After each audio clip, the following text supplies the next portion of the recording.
Bashkia e Lezhës ka reaguar përmes nënkryetarit Fatjon Zefi në lidhje me zjarrin e rënë pranë magazinave të kësaj njësie vendore në zonën e kryqëzimit të Rilës.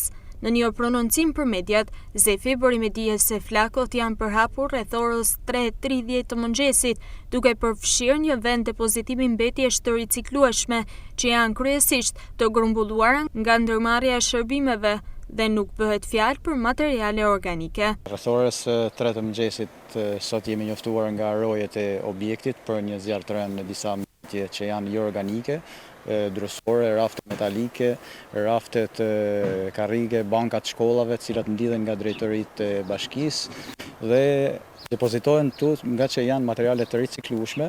Dyshimet janë për zjarrvënie të qëllimshme, ndërsa bëhet e ditur se për trajtimin e këtyre mbetjeve po punohet në bashkëpunim organizatën GIS, ku brenda këtij viti pritet të ngrihet një qendër e posaçme për të shmangur dërgimin në landfill. Është edhe në drejt finalizimit të një projekti me GIS-in për shfrytëzimin e këtyre materialeve, pra për mos i dërguar në landfille.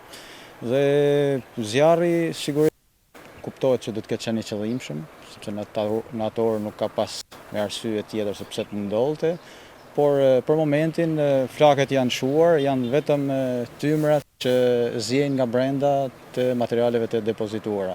Në një farë mënyrë tymrat kanë shqetësuar pak zonën, por duke qenë se janë materiale jo organike, nuk janë materiale të dëmshme. Pra dhe besoj se sot do të stabilizohet situata. Siç u thash, këto janë materiale që janë depozituar nga vetë bashkia, që do t'i shërbejnë projektit të GIS-it që finalizohet deri në fund të vitit, dhe besoj se kjo situatë nuk do të ndodhë më pas fillimit të funksionimit të kësaj qendre.